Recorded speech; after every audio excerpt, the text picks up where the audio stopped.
Hey everybody, I'm here with the surf band Trash Island from New Jersey. How are you guys? Doing great. Good. Thanks for Uh, having us. you're welcome. I was checking out your Bandcamp page, which we'll have a link in the description too, so people can go sample your music. And you guys were on a list, Hunter King's list for releases for 2021 and 2022. Um, you want to tell me a little bit about your project? Yeah, sure. John, you wanna go first? We could tag team it, I guess. Yeah, might as well. I mean, Bobby and I have been playing together for a very, very long time. We were in bands all the way back since like 2002. And so we've been playing, we've known each other for a long time. And around 2014, 2015, my girlfriend actually moved to the shore. So I was spending a lot of time at the beach, and I like to kind of like immerse myself in the surroundings when I'm listening to music. So if it's something that's, if it's a wintry day, it's like time for The Cure. If it's a summer day, though, it's kind of like surf, and it's something that we've always kind of known about, but I really kind of got into it that summer. And I actually went to the Asbury Park Surf Music Festival, which is now the High Tide Summer Holiday, and kind of got bit by the bug and was like, let me give this a shot. And Rob's been my go-to for years and years. So I called him up and said, hey, look, is this something you might want to do? And he always runs with every crazy idea, and we've been pretty much going at it ever since. And that was really the genius of it. And we've been kind of especially through COVID, kind of going back and forth with songs that we write individually and then come together, and it's been great. It's been a lot of fun, and it's a genre of music that we kind of came to, and we feel it's almost like a workout or like going to school. We're like learning as we go, and it's fun to see and feel like progress. It's almost like you ran a mile and you feel you have that like runner's high. Yeah. uh, Typically when we play, that's, I don't know, I don't want to speak for anyone else, but that's the way I typically feel about it. So it's been a great time so far. The songs are really well put together. I mean, as far as sounding like kind of like garage rock slash traditional surf. Mhm. Yeah, the songs really stay. I mean, you can never tell it was your first EP. Oh, Oh, awesome. Yeah, thanks. thank you. Yeah, Uh, we kind of, I mean, we bring some influences because we just were in rock and punk bands for years. And that's kind of what we know how to do. So I think, when we got into surf music just in our lives, like we were like, we can't do this exactly, but maybe we can do kind of our spin on it? yeah, yeah. What would you say when you went to the High Tide Festival? Who would you say was your gateway band that inspired you to put Trash Island together? Oh, Mm. I mean, not to continually, say we are not worthy, but we always fanboy the Black Flamingos. Yeah, Yeah, and the EPs and or the records, they're great, but to see them live is a completely different thing. And I've been fortunate enough, like I said, my girlfriend lives at the shore, so anytime they're playing, we can just, we see on the phone, oh, they're playing there, we can just shoot over. And so we've seen them quite a few times, and every time I'm simultaneously humbled and inspired and blown away, and just want to do it more, but at the same time they definitely put you in your place. Yeah. yeah, Yeah. But it's inspiring too because they're a three-piece, and I think, that's something we sort of had to learn how to do. Like, we were always in larger bands, so just figuring out how to make it work with just the three of us and make it still sound full and sound exciting and be exciting on stage. Yeah, that was definitely something we took from them as well.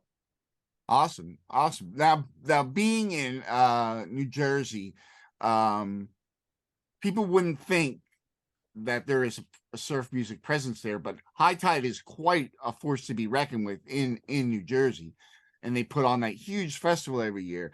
Have you particularly seen any resurgence or younger people going to shows? Yeah, it feels pretty diverse. I think that there are certainly like some older heads who like, they just been into this kind of music for a while, or, they even like that, you know, it's been sort of in their family or whatever, you know, even going back into like the 60s. But I think now you go to these shows, especially the Surf Fest in Asbury and stuff, you know, you see people of all ages, of all different stripes. That's kind of what's so great about this music in general. I feel like people can, all different types of people can vibe to it. What was your, when you went into the project, you said you wanted to put your own spin on surf music, but are there any elements that you draw from, like as far as gear and stuff like that, that you wanted to keep on a traditional side? Hmm. Maybe just like as far as like our drummer Tim, you know, we sort of roped him into this whole thing, and you know, tried to. He wasn't like, he wasn't really as well versed in the surf culture and the surf, you know, the surf music tradition. So he was coming to it from like a place of like, he's a really technical drummer. He's like a sort of a punk drummer. He plays really fast and really hard, and you know, I think that's kind of the root of our like flavor of it. Like it's going to be intrinsically, it's just going to be a little more aggressive, just because, you know, our percussion section is coming with that kind of energy. What do you think, Okay. John? Yeah, totally. Tim, I can actually remember pretty early on, Rob and I talking, and us kind of, you know, just kind of figuring out where we fit in sort of the surf spectrum. And Rob saying, just by virtue of having Tim as a drummer, has such a like a heavy sort of powerful presence, it's going to be a lot more, like he said, aggressive percussion. It's going to be a lot more driving. And that's really been kind of a hallmark of it. It kind of pushes the music a little bit, even to the point where we were like, you know, we'd like to joke around, and this is a little tongue in cheek, but we were like, maybe instead of calling it surf, let's call it something like ostentatious. Like we've been calling it power beach, just because it almost feels a little bit different from surf, because there are definitely elements where it really kind of cranks up a little bit. So really, it comes from the percussion. As far as things that we wanted to keep traditional, though, you know, so soaking it in reverb obviously is something like we almost have to keep ourselves on the leash a little bit and say like, oh, is this too much?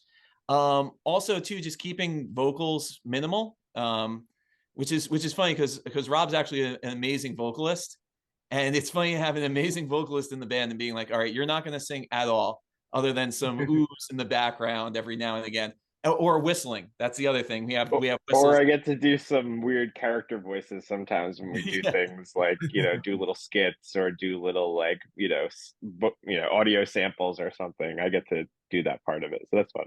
Yeah, yeah. But that was one of the things too that I wanted to really do, because it was something that we had never really done before. A lot of our older bands were very vocal oriented because we had great vocalists, so it made sense. But again, trying to do something a little bit different, we are like, let's try to like write songs that are instrumental and keep them exciting and keep them catchy, and try to incorporate elements that we would normally do with vocals, but do it instrumentally. Yeah, and I see how much more difficult that is to come up with a melody for guitar, because while it's equivalent to vocals in its, you know, like its purpose, it's very different to write it. Would you Oh, agree? oh, absolutely. So Yeah, in for that sure. respect, what makes it a challenge to write that melody? Well, Rob, go, because Rob and I actually have very, very different styles of writing these tunes, which is interesting that they mesh together. So pretty much like half the songs are Rob's and half the songs are mine. But Rob, go ahead. You can tell him your process first. So, I mean, it's been my process thus far. It probably, you know, it might change, but basically the way that I started writing these songs, like way back when we were first going to like the Surf Fest and realized like, oh, like I think we could do this. I was writing them on my phone. Like I was just literally plugging little MIDI like riffs into GarageBand on my phone, with like MIDI drums and everything. And you know, it sounds super mechanical and kind of crappy, but like, you know, the seed of the idea would be there, and then I'd show it to John. I'd be like, you know, imagine this but good and real and like, you know, with cool like, you know, flourishes of, you know, reverb and tremolo and all that cool stuff. And then, and then we get together and kind of translate it, and sometimes it ends up completely different. But that's just how I would, it's just because like I'll be walking around and I'll like just start humming a little melody in my head, and it's just for me the easiest way to like commit that to memory, and to get it into like sort of a space that I can play around with it. Kind of like an old But riff tape. what's that? Kind of like an old riff tape. Yeah, exactly. Yeah. And I do voice recordings as well, but it's just it's helpful to be able to like manipulate it and kind of, be able to mess around with the different like digital tools there. Cool, cool. How about your process? So mine, I typically kind of set up a little like garage band thing, and it started out just being like I want to practice guitar. I want to get better at soloing or like work on scales and things like that. And it almost feels a little too like boring to me. Like I lose interest kind of quickly when it is just like doing scales. So I put a little drum beat together, do like a simple bass line, and then just like go to work at improvising solos and things. And I would find that there would be little clips that I kind of liked, and I would say, all right, let me kind of build upon this.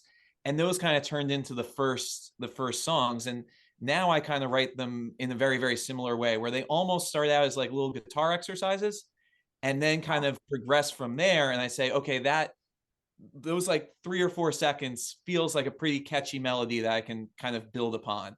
And then it just basically becomes like a garage band demo that I sent to Rob. And then, he adds a lot more flourish on like the bass lines and adds different ideas, and we tinker with the arrangement and stuff. But like the skeleton of each song is really done, individually, and kind of starts in different ways, which is kind of interesting that it forms an actual band. Nice, Yeah. nice. So your first release is an EP. What are you looking to play shows, or where is your head at right now? Is it recording, writing?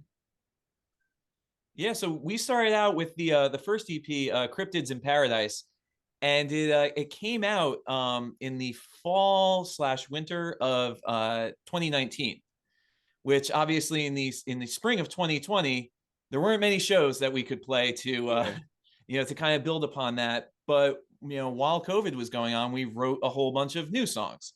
And so then we came out with Hot Rod Sunset just recently, and now we were like, okay, we have basically two EPs. One that it's 8 tracks, so it's almost like a full length. And we're like, let's kind of explore the live aspect of it, because I almost feel like this band never really got a full chance to perform live, to really like kind of hit it. Like we've done the odd show here and there, but we really haven't done it the way most bands do. So really our frame of mind is to play live and kind of hone ourselves more as like a live group, and really kind of like get these songs out there. Because at this point we have like 12 or 13 originals. We have a bunch of covers that we've been like kind of working on. And it's like, let's like introduce people to this, because we feel like we have a good sort of like roster of songs that no one really knows, because we just wrote them, put them out to very little fanfare. So really our state of mind is more of a live show thing right now. When for your live show, what would you say is the most dramatic or interesting to you cover to play? Oh, Rob, what do you think? Because this goes back and forth. Mine changes all the time.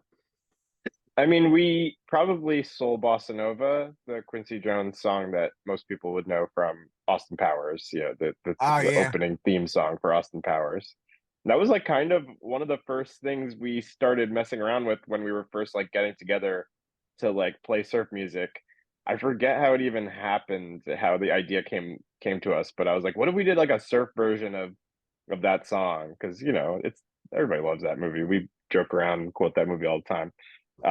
So and then in doing it, we kind of realized, holy shit, Quincy Jones is not messing around. He's it's like one of the greatest arrangers and composers ever.